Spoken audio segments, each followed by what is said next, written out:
Hey guys, what is up? It is me, Pagey here, once again with another video on The Flash Season 3. Now, over the course of Season 2 and now Season 3 of The Flash, we have seen Cisco not only learn that he has these cool metahuman abilities that now make him the hero known as Vibe, but he has also spent time trying to harness them properly as well as develop them even further. You know, with developing his gauntlets and stuff like that. We have seen Cisco use his abilities against characters such as Black Siren in Season 2 and recently against Killer Frost in Season 3. But it does look like Cisco will face the greatest test in his superhero career in episode 11 of this season of The Flash. The synopsis or description for episode 11 of The Flash Season 3 was released earlier on and gives us a taste of what is to come in the next few weeks. Now, the episode is entitled Dead or Alive, which will make more sense once we actually get through the actual synopsis. But yeah, if you do go on to enjoy the video, make sure to leave a like. But let's go into this synopsis.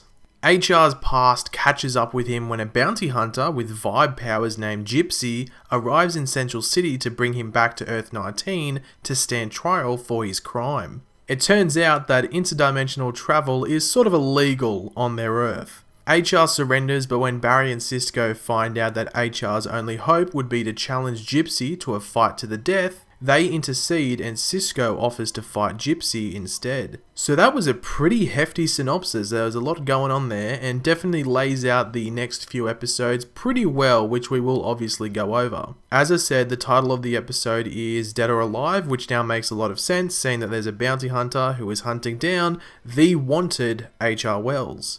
There was also a new Arrow, Supergirl and Legends of Tomorrow synopsis for their episodes that come out after the mid-season premiere. I will most likely go over the Arrow description tomorrow if things go to plan, so keep your eyes out for that one. But anyway, let's go through this description of The Flash or synopsis in a more in-depth way and explain what some certain things mean and how they play out in future episodes. So the description starts off with, HR's past catches up with him when a bounty hunter with vibe powers named Gypsy arrives in Central City. Now, we knew that Gypsy was coming to The Flash this season, however we were led to believe it would be in episode 13, which is actually the first part of the 2-episode Gorilla City storyline, as this was actually the first time she was seen on set when filming that episode. But obviously, thanks to this description, we are getting her a few episodes early, which means she is staying for a few episodes, or she comes back in episode 13. It is interesting that they are going with the name Gypsy, even though it is from the comics, as it can be seen as a racist term.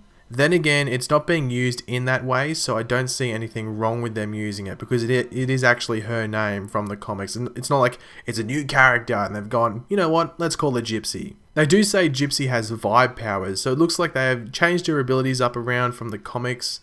So she is essentially the Earth-19 Vibe, like how we had Reverb on Earth-2, even though that was Cisco's doppelganger. Next up in the synopsis we have, to bring him, as in HR Wells, back to Earth-19 to stand trial for his crime. It turns out interdimensional travel is illegal on their Earth. Now this part is interesting for a couple of reasons. Firstly, for something to be illegal on an Earth, you would have to think that people have done it before and caused mayhem to make it illegal. So who else from Earth-19 could have done so, possibly their version of the Flash, or maybe a villain of some type? We actually might find out this episode why it's illegal, but I'm not saying we will, but you think if they're going to say, okay, it's illegal for them to do interdimensional travel, you would think they'd have to explain why it is illegal. And secondly, HR only broke the law due to Cisco and Barry. They were the ones who brought him over to Earth 1 so they could replace Earth 2 Harry once he goes back to Earth 2. But that may lead on into the final part of this synopsis, which is obviously HR surrenders, but when Barry and Cisco find out that HR's only hope would be to challenge Gypsy to a fight to the death, they intercede and Cisco offers to fight Gypsy instead. So you would hope in this situation that Barry and Cisco would realize and be like, hey, Cisco, we sort of brought him here, which caused the whole, law breaking thing. Maybe we should help him out. So it will be cool to see Cisco versus Gypsy. Cisco will most likely lose without actually dying, even though it does say a fight to the death. Cisco's not going to die. So I'm assuming that Gypsy will show him mercy because he has similar powers to her, and maybe she will, just give him some leniency, if you want to call it that. But it may teach him a few new tricks to take into the future, like he might assess what Gypsy is doing and say, okay, I see what you're doing. I'll spend some time trying to perfect that and use it myself. But thanks for watching, guys. If you did enjoy the video, it'd be very much appreciated. If you could leave a like on it, let me know in the comment section below. Are you looking forward to this episode? Are you looking forward to seeing Gypsy? And do you think Cisco's going to lose, or do you think he's going to win? I think he's going to lose just because it'll be like a stepping stone for Cisco, and Gypsy's coming back, so you never know, they might have a rematch in episode 13 or 14. And if you are new around here, make sure to subscribe. I'll catch you later, guys, and goodbye.